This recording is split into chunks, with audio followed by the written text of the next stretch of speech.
El primer trimestre fue muy duro emocionalmente en el sentido de que yo tenía miedo absolutamente de orinar, básicamente. Pero hoy tal vez pienso que me equivoqué. Es que yo no busco una red de apoyo. De repente yo empiezo a sentir como una presión aquí en el pecho, como que no podía respirar. Les he dejado 2 videos contándoles un poco sobre el proceso de mi maternidad. Que a ver, aclaremos que estos videos apenas empiezan a tocar el tema de quedar embarazada y quedé embarazada, digamos. Pero la maternidad es mucho más que solo el proceso de intentar quedar embarazada. Y por eso quería tocarlo desde ahí, porque es un proceso largo en muchos aspectos. Y quería pues intentar tocar esto de una forma muy honesta y bueno, al que le sirva pues genial y que ojalá así sea. Bueno, como les contaba, mi embarazo fue bastante sano. Sin embargo, pues yo tuve que inyectarme Badiket todos los días en el embarazo. Y bueno, después, debido a esta situación también, pues ellos no querían que yo tuviera parto natural para evitar complicaciones y también porque, bueno, estoy como muy estrecha de caderas y bueno, se tomó la decisión que fuera cesárea. Cosas que recuerdo del embarazo, para aquellas que estén en esa etapa del embarazo. El primer trimestre fue muy duro emocionalmente en el sentido de que yo tenía miedo absolutamente de orinar, básicamente. O sea, cada vez que yo iba al baño a orinar y yo me limpiaba, o sea, yo me revisaba siempre para ver si no había una mancha, a ver si no estaba sangrando, a ver si no había otra pérdida. O sea, fue muy, muy difícil por ese lado. Por otro lado, no tuve como vómitos ni nada así. Sí tuve el cansancio típico del primer trimestre, que bueno, uno tiene sueño, que es como un cansancio, ¿verdad? En ese momento tengo que dar gracias a Dios que yo había tomado la decisión de renunciar a mi trabajo unos años antes, que esa es otra historia, porque yo emprendí con mi esposo y ya cuando nosotros empezamos a pensar en la idea de ser papás, pues habíamos hecho todo un plan, ¿verdad? De que yo había renunciado a mi trabajo o iba a renunciar a mi trabajo para cuando empezáramos a pedir, pero como el pedir nos tomó su tiempo, pues ya nosotros a la hora que ya yo era mamá, ya teníamos el negocio encaminado, por así decirlo, ¿verdad? Entonces, a veces era ese sueño terrible y tenía la bendición de poder irme a acostar, ¿verdad? Pero empatizo mucho con aquellas mujeres que no, que tal vez están en la oficina, en el trabajo y, ¿verdad? Y no pueden. Es muy difícil, es muy, muy cansado. De ahí creo que los otros síntomas que tuve que yo no sabía que pasaba absolutamente es el cambio de color en los pezones, que se ponen un poco más oscuros. Yo no tenía ni idea de eso. Bueno, a mí a los 6 meses de embarazo me empezó a doler las muñecas. Fue un dolor, pero así como me dormí, me desperté y me dolían las muñecas. O sea, fue una cosa rarísima, terrible. Fui al ortopedista para que me revisara, me infiltró porque el dolor era demasiado. O sea, yo no podía sostener esto así, digamos. O sea, era demasiado el dolor. Me infiltra, se me quita y como a las semanas me agarra en el lado izquierdo. Me infiltra el izquierdo y me volvió en el derecho. O sea, para cuando terminó el embarazo, a mí me dolían las dos muñecas. Las dos muñecas, terrible. Que es común que dé, pero no a todas las mujeres les pasa, aclaremos. Entonces usaba como unas, como para inmovilizar, pero a ver, es sumamente difícil porque de uno para trabajar y demás era como complicado. Entonces, por ejemplo, yo trabajo mucho con el celular y entonces ya no podía trabajar con el celular, tenía que hacerlo con la compu, ¿verdad? Para no usar como estos dedos. ¿Qué otra cosa sentí? Los calambres. Los calambres. Por Dios santo. O sea, estar durmiendo y ese calambre que se pone así como una pelota, que es una cosa, o sea, horrible. Las que lo han sentido entenderán.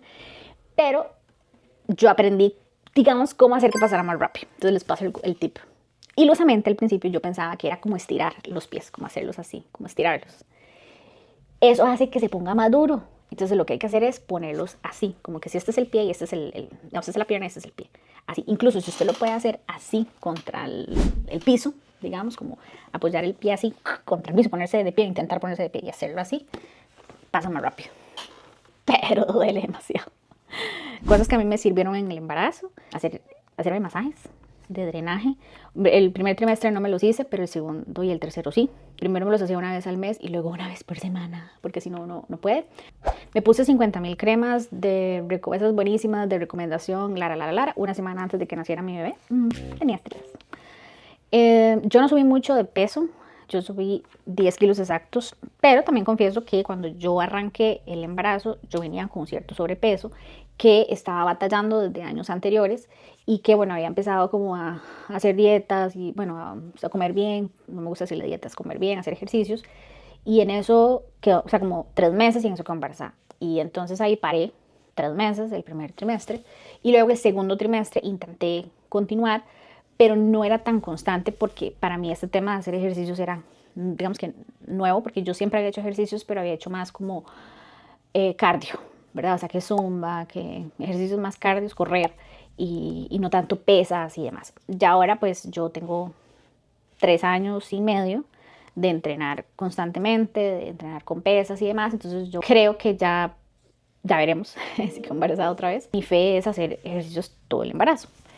Pero en ese momento no era tan así porque yo apenas estaba como tomando el hábito, a pesar de que había empezado antes, tampoco era que tenía un año antes, sino unos meses, ¿no?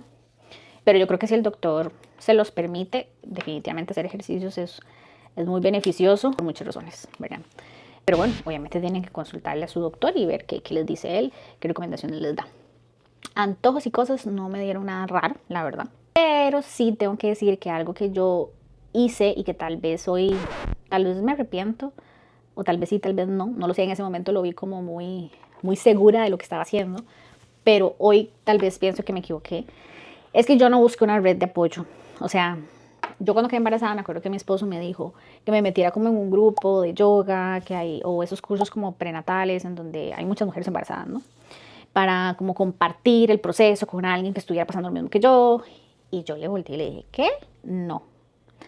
O sea, suficiente tengo yo con mis problemas, con mis hormonas, con mi situación, como para estar escuchando a otras personas quejarse de su situación. O sea, suficiente tengo yo con las mías, ¿verdad? Y de verdad no lo hice.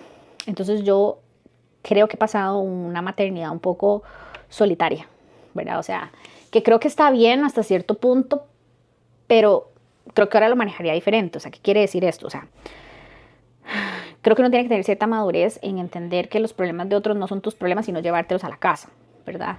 O sea, como apoyar, pero yo te puedo dar un consejo, pero no puedo como hacerlo por vos y si no lo haces, pues todo bien y no llevarme esa carga yo. Y también, igual uno se recarga en otras personas, pero el problema que yo tengo, en mi opinión, que es algo que he tenido que trabajar mucho, es que yo no soy de contarle mis problemas a nadie. Yo soy una persona muy en eso, muy introvertida. Yo no le cuento nada. O sea, yo te puedo contar esto porque ya pasó, porque ya yo lo superé, porque yo ya me siento cómoda hablándolo. Pero, y porque te lo estoy contando como ojalá, como un consejo, que ojalá no te sientas mal o te puede pasar o whatever. Pero yo cuando lo estoy viviendo no soy de hablarlo con nadie porque siento que es quejarme. Y a mí no me gusta quejarme o no me gusta llorar o no me gusta como que la gente sepa mis problemas. No sé si me estoy dando a entender. Entonces yo viví como el embarazo muy solita en ese aspecto, digamos. Y también que en ese momento muchas de mis amigas no eran mamás. La mayoría de mis amigas empezaron a ser mamás después de mí. Y algunas que sí ya eran mamás, pues viven lejos, etcétera, ¿verdad? Creo que eso es como lo único.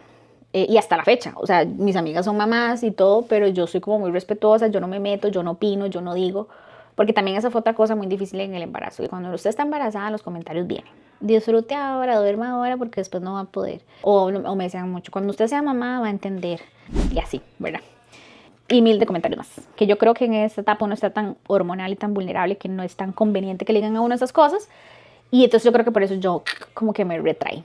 Otra cosa, episodio que me dio, por si a alguien le sirve también y que no se sientan solas, también sé que a alguna amiga le ha pasado porque lo hemos hablado, son los ataques de pánico. A mí solo me dio uno. O sea, que creo yo que fue un ataque de pánico. Pero no, después de que pasó como que lo identifiqué, pero en el momento no. Me acuerdo que estaba acostada, ya con una gran panza.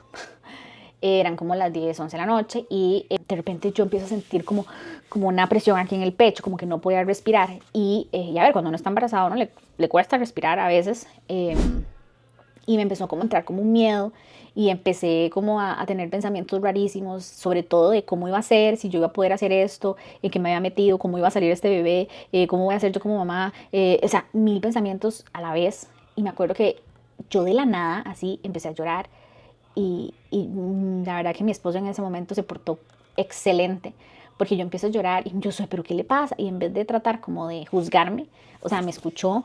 Y yo le digo, es que tengo miedo, es que yo no sé si yo voy a poder, es que ¿verdad? Yo empecé así como una preocupación tan grande y él simplemente, me acuerdo que me abrazó y me dejó llorar y yo lloré y lloré y lloré y lloré y lloré, pero con una desesperación y él, mi amor, tranquila, no estás sola, todo va a estar bien.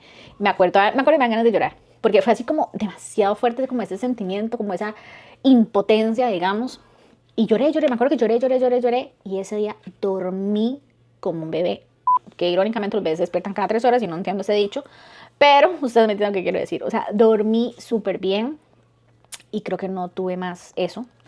Hasta el día que nació, obviamente, el bebé, que ese día sí sentí muchos nervios. Y entonces también he tenido amigas que creo que han pasado ese proceso y también más después de una pérdida, creo que se siente mucho ese miedo constante. Y a ver, hay 2 cosas que les puedo decir con ese tema.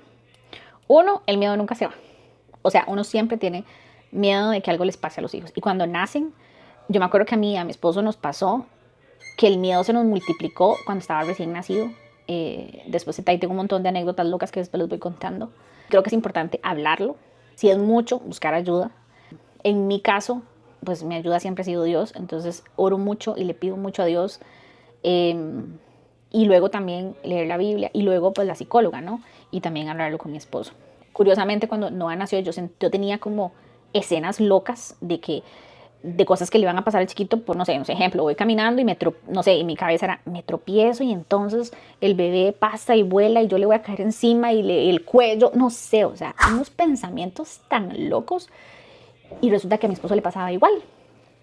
Y bueno, ahí tenemos unas anécdotas que fue difícil, después hablamos del posparto, bueno, creo que nos ayudó a hablarlo, eso por ese lado. Y tengo amigas que sienten eso, les ha pasado mucho en el embarazo, así que si sos una de esas, háblalo con alguien, pero sobre todo hay que orar mucho porque uno no tiene el control de nada y realmente el embarazo es muy complejo como para no sentir miedo, o sea, es normal sentirlo. Y así que creo que es importante tener una red de apoyo, pero también orar mucho. Ahora, con el tema de la cesárea, que fue al final cesárea, como les conté, eso se los cuento en otro video junto con el posparto. Si les está gustando este tipo de videos, por favor, déjenmelo saber en los comentarios y también qué otros temas les gustaría que hablemos por acá. Estoy tomando esto como un desahogo de muchas cosas que siempre he querido contarles o decir, no solo porque sepan de mi vida y contar el chisme o el cuento, sino porque yo no sé quién detrás de la pantalla se puede sentirse, o sea, identificado con esto y necesite escucharlo. Y la verdad es que está bien no tener todas las respuestas, está bien sentir dudas, miedos, vale cambiar de opinión, se vale un día no sentirse tan bien, pero siempre hay que buscar la forma de cómo salir adelante, de tener esos mecanismos de apoyo. Así que déjenme saber si esto le gusta y pues vamos a seguir hablando más por acá. Y la idea también es después traer como invitados.